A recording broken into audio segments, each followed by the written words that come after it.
Hi, I'm Emily, a designer at a multinational company, leading a boring life where work consumes my every moment. Dating was never a priority for me. I did not want to waste time on fleeting connections, but then, one lazy Sunday, destiny decided to play its hand. My best friend Julie and I sat at a restaurant, casually calling the waiter. As I looked up to place our order, I was met with a sight that stole my breath away. His piercing blue eyes and golden locks had an irresistible charm that held me captive.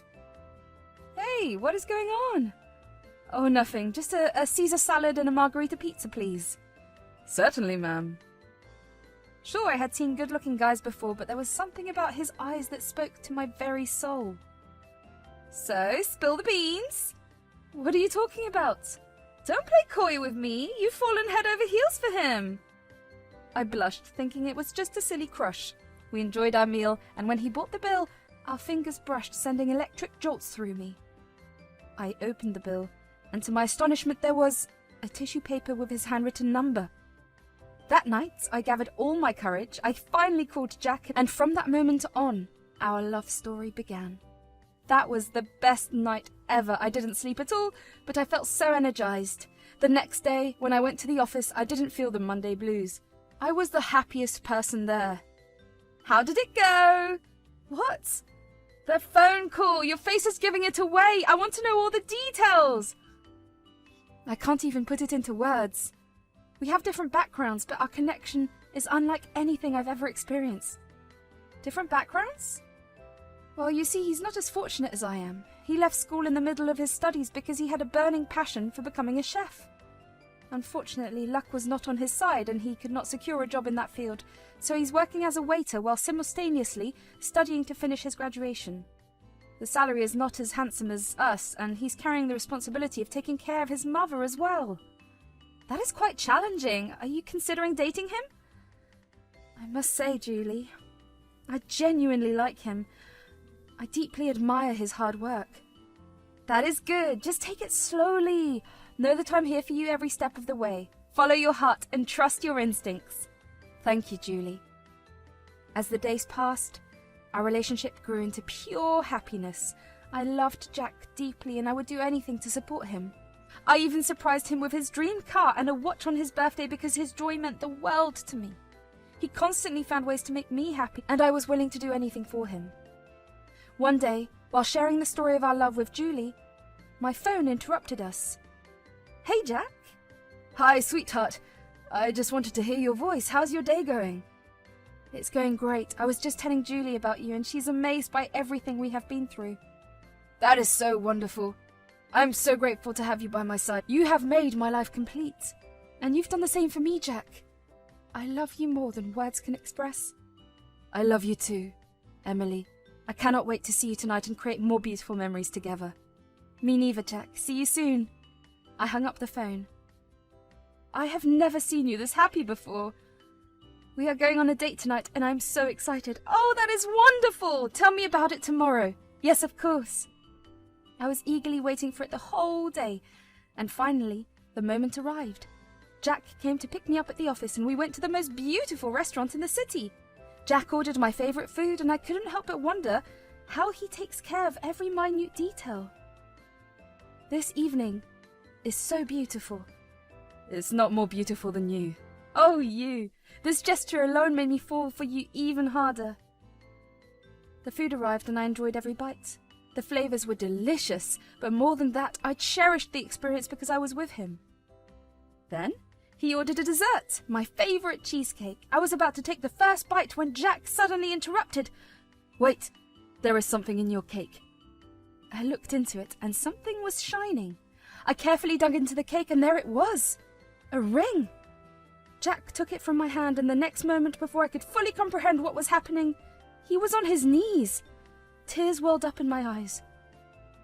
"Will you marry me?" I was shocked. It had only been a few months, but he made me feel so special. I decided to follow my heart rather than my brain, trusting in our love. "Hey, is it too early?" "I'm so sorry, Jack." "So is that a no?" "Oh, my love, how can I say no to you? It's a yes, of course!" I hugged him tightly, tears of happiness streaming down my face. It was the happiest day of my life. Hey, I'm sorry I could only afford this silver ring. It doesn't matter, Jack. This is the most beautiful ring I've ever had. I broke this news to Julie the next day. What?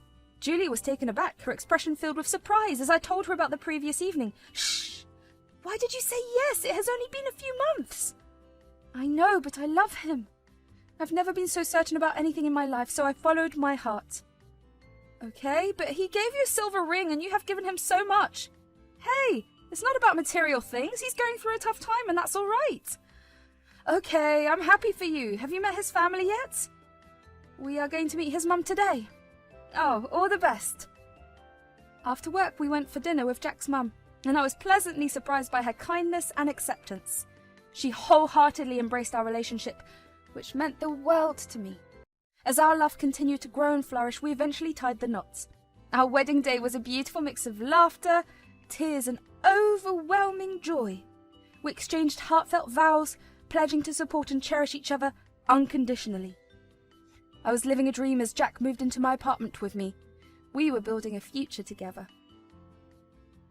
One day, I overheard Jack talking to his mum on the phone and he seemed tense. After the call, I approached him, concerned. Hey, love, is everything okay? You look worried. Hey, actually, it was my mum on the phone. And what did she say?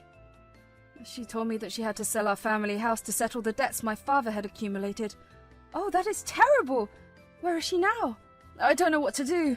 We will find a way to navigate through this. In the meantime, tell her to come and live with us. Are you sure about that? Of course. We'll figure it out together. She is family and we will support each other no matter what. I cannot express how grateful I am. I love you more than words can say. You don't have to thank me. Just bring her home as soon as possible. Yes, I will bring her home today itself. That evening, Jack brought his mum to our home. She looked weary and sad, so I decided to take her shopping to lift her spirits. Afterward, she seemed a little better.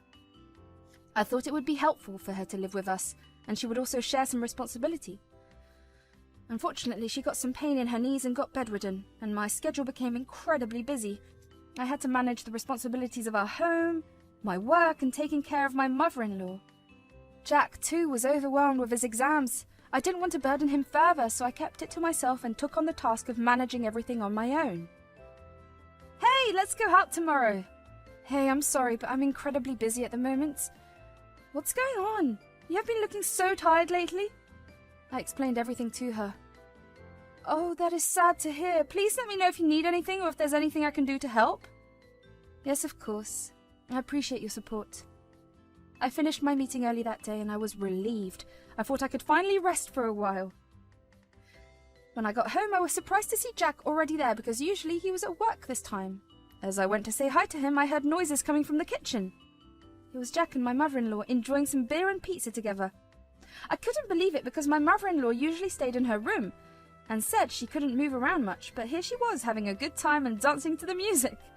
I started to have doubts and felt disbelief creeping in. They were talking, so I went closer, but they couldn't hear me because of the loud music playing. This pizza tastes so good! Yeah, free things always taste excellent. Haha, don't tease me. You're just lying in bed all day and eating free food.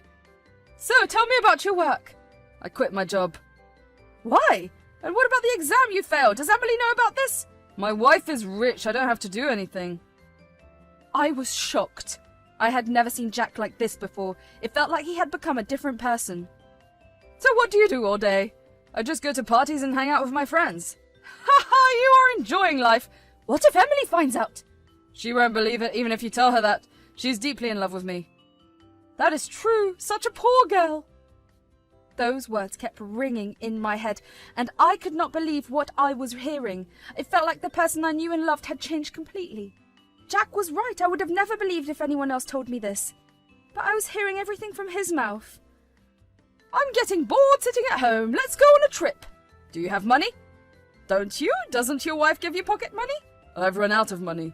No worries, son. You do not have to pay. Let us go on a trip and make your pig wife pay for everything. That is a great idea. Don't worry. You start packing. I will deceive her and she will end up paying for everything. Those words pierced my heart. It was clear that they were plotting against me, using my love for Jack to take advantage of my finances. The person I thought I knew had shown a side of himself I never expected. I stepped outside, determined to regain my composure. I approached the door silently, not wanting to alert them. Jack, drenched in sweat, swung the door open, revealing his secret burden. Reluctantly, I entered our home where everything was back in place, even my mother-in-law. "Why are you sweating, love?" "Oh, I'm just not feeling well. I had a hectic day at work." He lied effortlessly, intensifying my sorrow. "Oh, then take a break, dear. I'm here to take care of everything." "Actually, I was thinking the same. I spoke to Mum's doctor, and he suggested a change of scenery to make her feel better. It could do wonders for her energy." I knew exactly what was coming next, yet I fought to maintain a still expression. "That sounds wonderful. Have you made any plans yet?" "Actually, I was about to ask where you would like to go. We could take a family trip." Normally, I would have been extremely happy about the situation, but their true motives made me angry. "Oh dear, it would have been lovely, but I just got promoted and my workload has doubled. Why don't you both go?" "Are you sure? We can plan it for another time." No, we will figure that out later. You two should go now." A sinister smile crept upon his lips, and I could no longer hold on to my emotions. "I need to freshen up. Plan the trip and let me know." "Okay, dear. I love you." That day, I cried a lot. I blamed myself for trusting my husband and mother-in-law. How could I have let this happen? Julie's warnings echoed in my mind. I had rushed into this too soon. I felt lost and didn't know what to do. I had done everything for them and tried my best to make them happy, but they betrayed me. I was filled with sadness, but my anger grew even stronger. I wanted to show them the consequences of their actions. I tortured myself with doubts and eventually fell asleep. The next day, I awoke to the sound of laughter coming from my mother-in-law's room. I went to see what was happening, but Jack saw me. "Good morning, my love." "Good morning, what's happening?"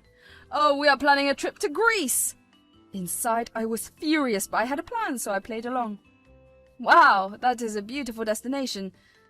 I've always wanted to go there. Thank you for arranging this, dear." "No need to thank me, Margaret. Enjoy the trip. I'll take care of all the bookings today." I planned the entire trip, booking the most luxurious hotels and extravagant rides for them, except for one thing. It was a one-way ticket. They were happy, but their happiness was short-lived. The day finally arrived and they were ready to leave. I handed Jack all the details of the bookings and tickets. "Have a safe trip." "Yes, we will miss you." "Oh yes, I will miss you too." After dropping them off at the airport, I returned to the house, a place where I could not even experience a moment of peace because of them. I had been tirelessly running for their sake, only to be continuously deceived. I pitied myself. Nevertheless, I felt a sense of relief and happiness knowing that I finally had some space. I called Julie and invited her to my home. It had been ages since we caught up. I had been so consumed by my duties. My thoughts broke as Julie rang the bell.